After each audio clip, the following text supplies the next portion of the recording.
Alright, I guess it's time to update again of what I've been doing. No, that is not my SLX that's in parts on the floor. Mine's right there. I did so well off the parts, these different ones that I've purchased lately on eBay and Craigslist and so on and so forth. I actively started looking for junk skis. So I ran an ad on Craigslist and I actually was overwhelmed with all these people wanting to sell these things. And they want to sell them cheap. This one I picked up for, under 200 bucks. And it's complete. It has everything in it. The CDI, the MFD, the 780 engine, which shows compression perfect across the board. Has no issues whatsoever. So this is just, pure gold. And so I'm stripping all the parts off of it to get rid of it. And then I'll just junk the hull. It looks like somebody T-boned this one and actually just cracked it all over the place. So it's junk, so I'll just take a chainsaw to it and cut it up. This is the real jewel. I picked this up yesterday for about $250. And the funny thing is, it's a runner. It runs beautifully. The guy had an issue with it overheating, and I think I fixed that problem. But you can see that this thing still shines just like it was almost when it was new. It's got some stickers on it, but that comes off. But this is the domestic engine. Let me show you how it fires up.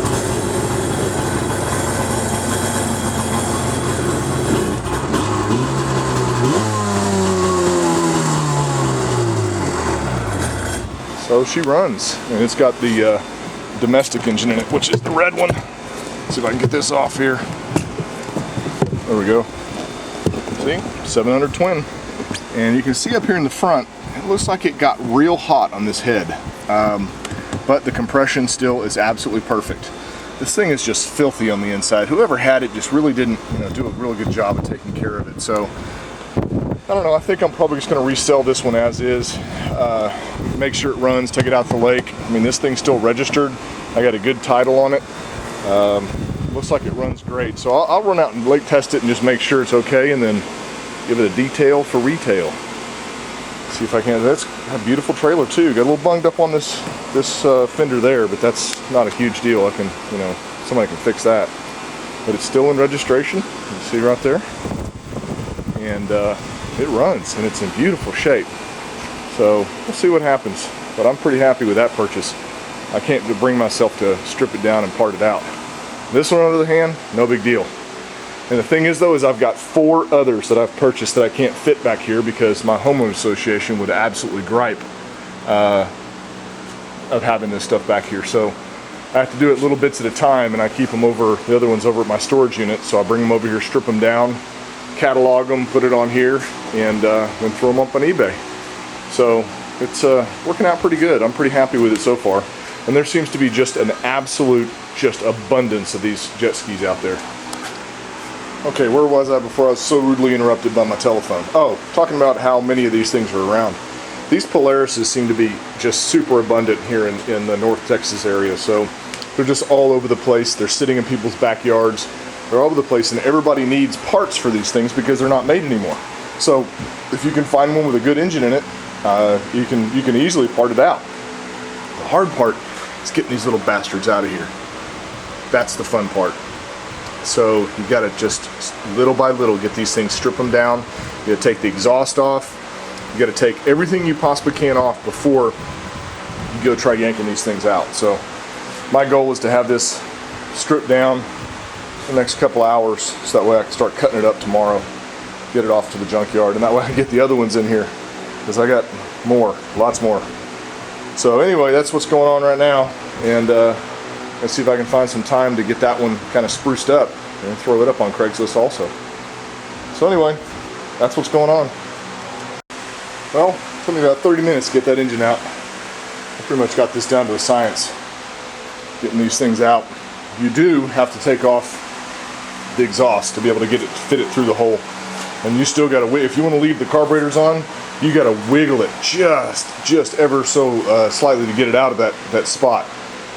It's kind of a pain in the ass, but I got it out. I got my little hoist rigged up. These things are light enough you could probably yank them out yourself, but you know what, when you got the tools, you might as well use them. So I'm going to take the motor mounts out, and I'll run up to Home Depot and get me some more Sawzall blades so I can cut this one up. Looks like this one's been T-boned really bad because there's stress cracks all over this thing, like it got hit or it got dropped or something like that. So it is definitely junk. But got all the parts I need off of it. I'll put some kitty litter in there to soak up all that crap and then start cutting it up. Well, this is kind of sad.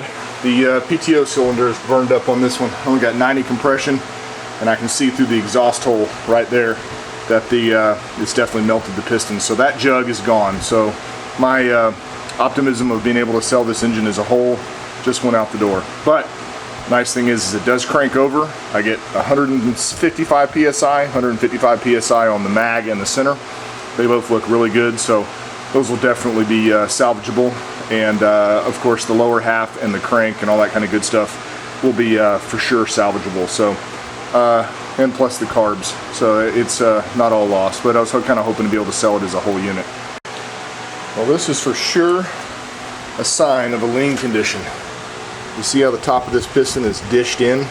It's really pitted. It means it got hot. You can see the edges right there are also kind of chewed up. I wonder if it chewed up the jug also. We'll see. But check out the center one. It's beautiful. It's absolutely perfect condition. Same thing with this one. Got good wash on it and everything. So, got two good jugs. Got one bad one. I'm not worried about it. Looks like this thing has been honed out once. It looks like it's got 0.50. So, we'll disassemble it and sell them individually. No big deal. Get these carbs off next. That way I can get this all taken apart. Okay. I'll show you guys how to use a harmonic balancer puller to pull the crank pulley off. This is where the Bendix comes from the starter and engages the flywheel here, and it's on with a pressure fit, so you have to use a harmonic balancer puller to get it off. I had to go buy a new one just because my other one was old. I had it for about 15 years, and then finally the little threads got kind of stripped out. They're like 17 bucks at AutoZone, so they're pretty cheap. If you don't have an AutoZone close to you, O'Reilly's got them, so does Advanced Auto Parts. They come with 3 or 4 different types of screws. What it is you have this one shaft that actually goes through, and it has a little pointy thing on the end of it that basically sits on the crank itself. And then these bolts go and attach to, threaded holes on the crank, and when you tighten this sucker down, it yanks backwards and pulls it off. So I've got my trusty little impact wrench here that we're going to put, make sure this is the right one. Yep. Impact socket here. It's so hard to do this with one hand. Somebody needs to invent a good helmet cam. There. Okay, so what we're going to do is we're actually going to tighten this up. So we want to make sure we're going the wrong way. There we go. So we're going to engage it there. See what happens.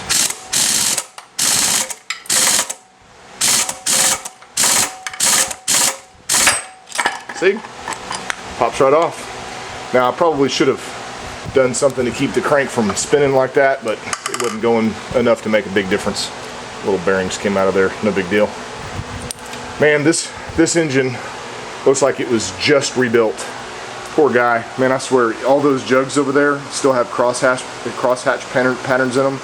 Brand new pistons, except for the one that burned a hole. So obviously he just adjusted the carburetor too lean and leaned it out. So as you can see, I've got this off now. There's a little magneto right there, and we'll go taking all that junk off, and that way I can split the case halves here in a little bit.